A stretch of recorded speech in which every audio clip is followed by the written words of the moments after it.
How about y'all? This is Daniel Nicholson, Nicholson Farms, and welcome back to another video. As you can just see, we just got a huge rain. I was actually pulling into the farm when the bottom fell out, and we got about an inch of rain in about an hour and a half. So we're grateful for the rain, but kind of set my plans back a little bit. I wanted to start a video. Come by the farm earlier today, and I saw one of the goats were in heat. So I kind of just wanted to show you a couple signs of a goat being in heat. I figured it was a perfect opportunity. And we'll also discuss a couple different things about goats being in heat, or estrus. Heat's kind of the slang term for it, but it's estrus. A couple different facts about that. A couple tips whenever you're looking to breed. We're not personally breeding right now, but we'll get into all that in the video. I just kind of wanted to highlight this moment. If we can get the goats back down here, and one that was in heat start showing signs again. Once this rain came, all our females went up underneath the trees. Our billies are still out here. So let's see if we can get these females down here, see if we can have one that kind of acts like she's interested in those guys. So we're actually going to be doing a pasture rotation today. I got to move the billies. We're from their little pasture over there into this pasture. The nannies are going all the way around into the pasture where the billies are.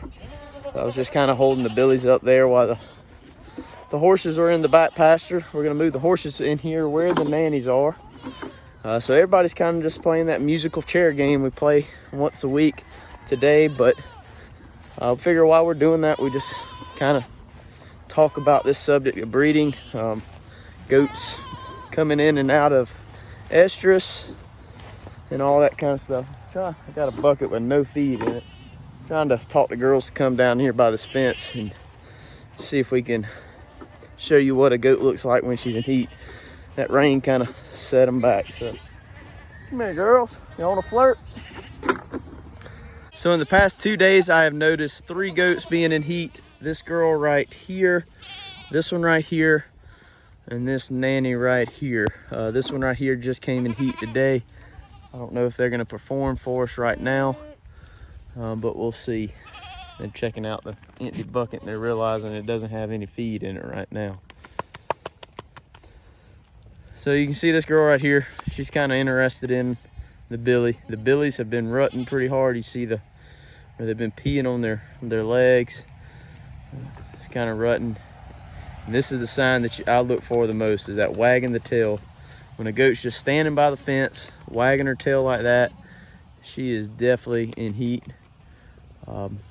We could let that billy in here right now, and I guarantee you she'd at least entertain the idea of breeding.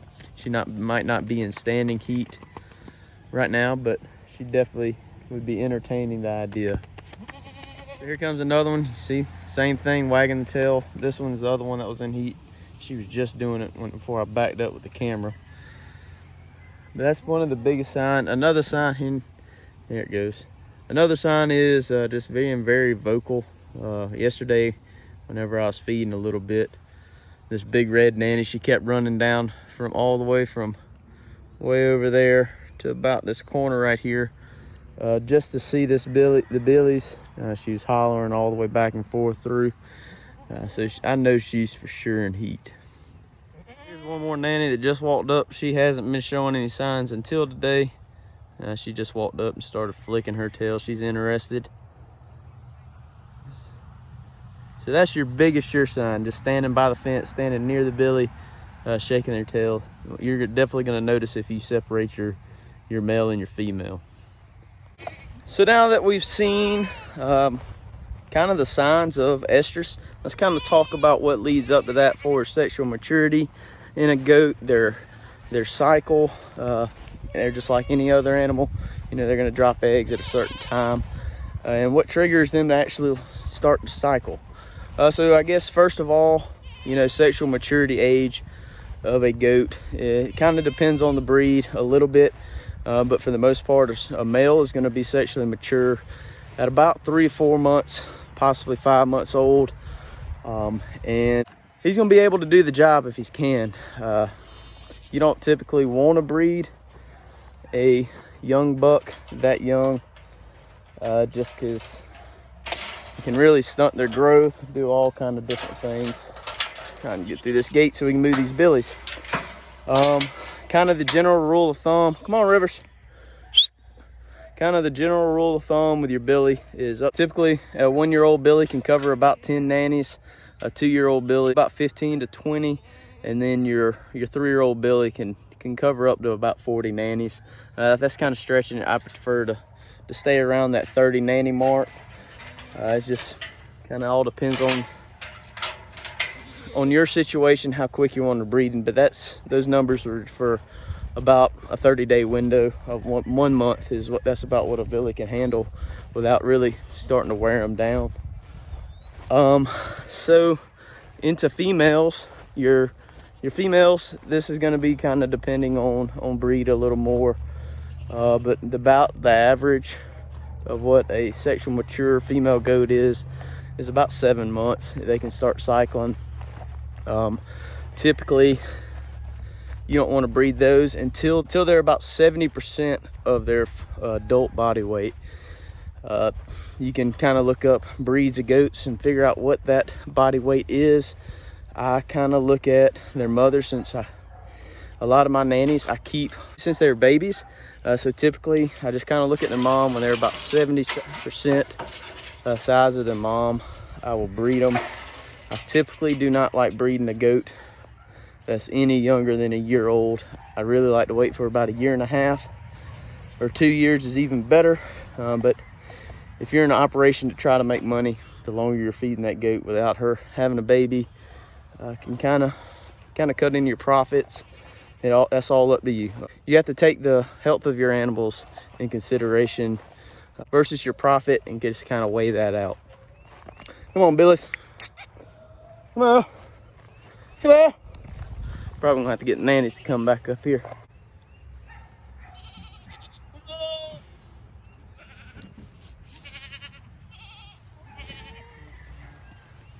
Come on.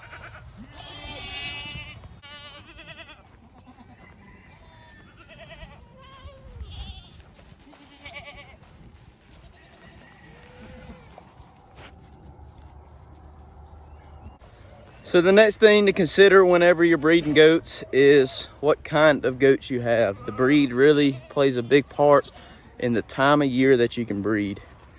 Your meat goats, as far as your boars and savannas and a couple other breeds, they can potentially breed all year round, and you could potentially have 3 kid crops in 2 years if you wanted to. I don't really personally want to do that. I've tried that in the past, and it does put a toll on your animals, puts a toll on your nannies, kind of shortens their life expectancy, or at least a productive life expectancy. So we typically don't do that anymore. We strive to have 1 kid crop a year out of a nanny, and it tends to rear better results doing that. So as far as your milk goat breeds, as far as your Nubians, La Mancha, there's all kind. I'm really not familiar with all the milk goat breeds, but those goats, they're only going to breed during a special season, and that's about the same season that you're going to think of whenever you think of deer. They're going to breed in the fall and the winter. The reason they're doing that is over evolution. Just like a deer, their bodies know to breed during that time so that their babies can survive through harsh conditions, as far as cold weather, wet rain, and all that good stuff. So it's just part of it. You know, goats back in the day had it a whole lot rougher than goats that we have today. So your dairy breeds are typically not going to breed during that time. I didn't say Kiko earlier. Whenever I was talking about meat goats breeding all year long, that's because Kiko goats actually have some milk goat traits in them. I can't remember the 3 breeds that are actually bred into Kikos, but one of them was a strong influence of milk goats for mothering ability and milk production. So typically what it comes down to with your dairy breeds is going to be length of day. That length of day kind of, early fall into the fall, into the winter, kind of triggers them to hit that heat cycle and starting to become receptive to their billies. So another thing that's going to be actually kind of day length dependent is your males. Males produce more sperm when the days start getting shorter. I don't know how it works, but that's how it is with goats. The male is, has a lot more testosterone. His sperm is a lot more active, and he can potentially fertilize a lot more eggs in a shorter period of time whenever the days are shorter. That's typically why you're going to see your billy starting kind of rut during the fall and the winter months. Not to mention that your nannies are coming in heat, but he is also kind of gearing up, getting ready for breeding season. It's kind of similar back again to your deer. The bucks start rutting during the fall. This is that time of year they know it's time to go breed and spread their genes throughout the gene pool. So typically what I like to do, probably about a week and a half before I really want to breed, I will move the buck into an adjacent pasture where they can exchange pheromones. It'll kind of set that buck up into the mindset that he's about to breed. He'll start kind of rutting, kind of getting a little more, I call it a little bit more macho. He's gonna start peeing on his beard, really starting to stink up. He's gonna be ready. So as soon as you let him in, he's gonna be going. Another thing that moving them into an adjacent pasture will do is kind of stimulate those nannies to come in heat. If you want to have all your babies at one time, this is a good thing to do. You're just going to put that billy in next to that pen, and whenever you see several does actually coming in heat, like we did today with actually 4 different ones, we could have let that billy in, and in 150 days we're going to have babies on the ground, or 5 months we're going to have babies on the ground. And more than likely, all the rest of these nannies are going to cycle within a few days of that too. Just because that buck was on the other side of the fence releasing pheromones. Come on, ladies. Woo, come on. All right, so now that you had your first heat, you're going to be looking for cycles. The average cycle for a goat or female goat is every 21 days she's going to ovulate or come in standing heat. That's kind of average. It can be anywhere from 18 to 24 days, but typically, and it's about 21. And that's all age and breed depending. Makes those variations between 18 and 24 days. Once she's in heat, age and breed is going to depend how long she actually stays in heat, standing heat, where she allows the male to mount her. That's going to be anywhere from 24 to 48 hours, depending on age and breed. So you got about a 24 to 48 hour stretch for that billy to service that nanny. Typically, a mature buck I've done it in the past with a 1-year-old buck covering 15 nannies, no problem. You just did just fine. But if you got 40, 50 nannies, you need to have 2 bucks in there. The more buck power you can have to cover those nannies, because you do not want to miss. If not, you have to wait another 21 days. And whenever you're selling kids in groups or trying to have consistent weights, whenever you're selling, that can really throw some things off. Come on.